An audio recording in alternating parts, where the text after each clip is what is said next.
Prije ovog klipa želim vam pokazati jedan Discord server. Na ovom Discord serveru ćete me moći nekad naći i molio bih vas da uđete na ovaj Discord ako ste u mogućnosti. Naravno, link je u deskripciji ovog videa. Na ovom Discord serveru možete reklamirati svoj Minecraft server, pričati sa Rajom ili pa kupiti Minecraft server po jako niskim cijenama. Samo još da napomenem da ovo nije nikakva zezancija niti sprdnja, nego je ovo stvaran Discord, a serverske mašine su kvalitetne i jake, što znači da vam server ako kupite neće uopće lagovati. Toplo vam preporučujem ulazak na ovaj Discord, ponavljam, moći ćete me naći ponekad na njemu, ako ste uz mene uđite svi da se ponekad družimo, a pogotovo vikendima. Sad kad ste vidjeli onaj uvod u klip, sigurno si kažete, ovaj rad za pare. Opet sve za pare. Znači, došlo đubre izgleda da opet uzme malo para, pošto vidi se malo, dolazi nova godina, dolazi znate i Božić, ovaj kršćanski Božić, pa da možda si kupi nešto đubre na naš račun, sigurno jebo sve svoje. Steck meine Hose in den Socken rein, Johnny Five, locker bleiben, nimm ein Zug, puff, puff, glitzergrün im Wandschrank, Paranoia. Naravno, prije svega u ovoj epizodi ću vam predstaviti svoj mobitel. Međutim, ja ga trenutno nemam ovdje u rukama, sa njim trenutno snimam ovaj video, ali ću vam reći neke konkretnije stvari o njemu, pošto mobitel kojeg trenutno posjedujem stvarno je dobar. Nema bolje pile od ovog, znači pili meterice na metar. Samo ću to reći. Moj mobitel, možda neko zna od vas, možda sam spomenuo nekim streamovima, jest iPhone 5. E sad, što je posebno kod tog iPhona? Izašao je prije jedno možda 5-6 godina, tako nešto, i odmah ga je moj tata bio kupio.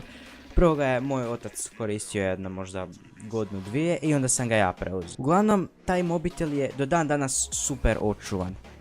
Ne šteka, sve je super, ali jedino neke sitnice me toliko nerviraju da bi, nemam pojma, ne znam, sasjek ovaj monitor prerezao na 5 dijelova i u 16 paketa poslao za Njemačku. Najviše što me smeta na mom mobitelu trenutno je što mu ne radi budlica. To je jedno, po meni, najbitnije meni sredstvo za budce. Od ponedjeljka do petka ja imam normalnu školu, moram se moram naviti budlicu. Ja navijem, piše da zvoni, ali ne zvoni. Neće da zvoni, neće. Ja još ovako. Neće, jebem li ti sunce, neće da zvoni, neće, ko da nema zvona u sebi, ja još Bing Bell uključio, neće, gotovo. Druga stvar koja me muči kod ovog telefona jest što je, hajmo reći, zastario već.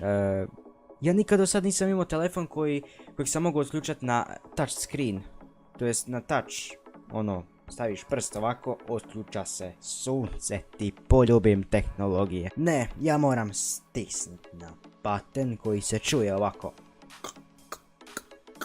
Čuje, jebote, ko da krckaš po leđima nekom, ideš, tank prolazi preko njega, jebote. Prvo to klikneš, pa onda još jedno moraš kliknut. Upšeš, sine, moju šifru, onu ko detektiva. Otključa se. Šta onda je? Malo zašteka dok se pojave ikone. Zašto? Pa jebi ga rezoluciju. Sad ću vam, pazite sad rezoluciju ovog mog iPhona. 640 puta 1136 piksela, 16:9 monitor, to jest ekran. Dobar je. Jako je dobar. Inače, moj mobitel posjeduje 1 GB DDR2 memorije, što je naspram današnjim mobitelima jako zastarjelo. Danas se kupuju mobiteli sa octa-core procesorima, a moj još uvijek ima dual core na 1,3 GHz. Ali čudi me jedna stvar, što kad ja nešto radim na njemu, on ne šteka. Znači, toliko je dobra napravljena ta optimizacija na ovim jabuka uređajima da to ne šteka. Znači, dual core ne šteka, neće da zašteka ni minut.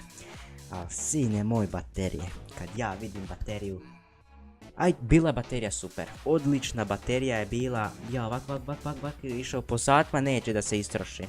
Međutim, sjeba se main baterija i šta se desi? Prikećim ga ja ovako napunjam, ovako. Spojim ga, znači na 360 V ga spojim, napuni se u sekundi. Piše gore ovako 100%. Ja rekao da ću malo vidjeti Facebook i Instagram. Ode baterija meni za 100% na 0, ugasi se odmah. Znači, iPhone se meni ugasi na 100% baterije. Ja nisam mogao vjerovat. Kad sam to vidio, da sam popizdio. Ovak sam ga uzeo, rekao sada kad te skrivim nećete Bog Isus ispraviti, to je 100%. Međutim, ipak nisam. Predomišljam se da kupim neki dobar telefon. Neki koji ima čak i bolju kameru nego ovaj. Ovaj ima solidnu kameru. Ali kad vidim kod svoje mame na njeznom iPhoneu, pošto ona ima istu verziju iPhonea koji moj, znači iPhone 5, njoj je odjednom prednja i zadnja kamera prestale da rade. Neće Bog Isus da se upale. Ne rade. Rade, ne rade. Nikako. Neće. Tako da se bojim da ne bi meni se šta pojebalo, pa neću moći snimati ovakvu vrstu klipova. Tako da predomišljam se između jednog telefona da uzmem, da se prebacim na Samsung, pošto Samsungi imaju jako dobru kameru. Ne kažem da iPhone-i nemaju, imaju i oni savršenu, ali jednostavno iPhone ko iPhone ne želim ga više uzeti. Jednostavno ne želim ga uzeti iz tog razloga što nakon toliko dugo godina on ne šteka, ali ima toliko bugova, kao na primjer budlica. Opet, ja ovako neće da zvoni, a prikazuje da ringinga ne zvoni, ringinga ne ringira.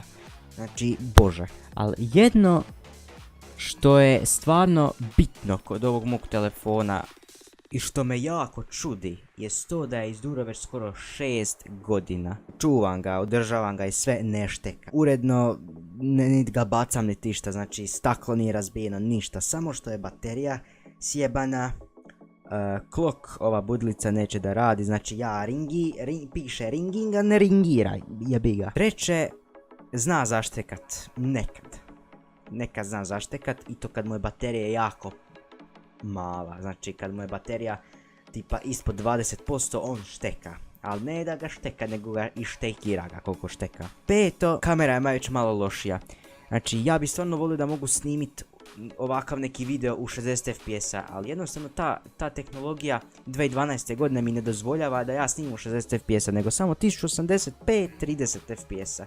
I šta se meni desi? Twitch mora da rendere u 60 fps-a, jer to toliko gadan video ispadne da na kraju svi vi koji gledate ovaj klip ćete vrlo vjerojatno već do sad se isporačati na 4-5 puta, pošto stvarno kvaliteta je ko da snimam s bunarom, a ne sa kamerom od jabuke. Inc. Točka. Dvoumim se da uzmem jedan telefon novi, tako da mi recite svi dole u komentare da uzmem J5 2017. Pro verziju, znači uzet ću makar dao 15 miliona eura za njega, zeću ga jer je telefon par excellence, kako bi se reklo. Inače, dosta vas je reklo kad će nova epizoda Dnevnika, kad će ovo, kad će ono.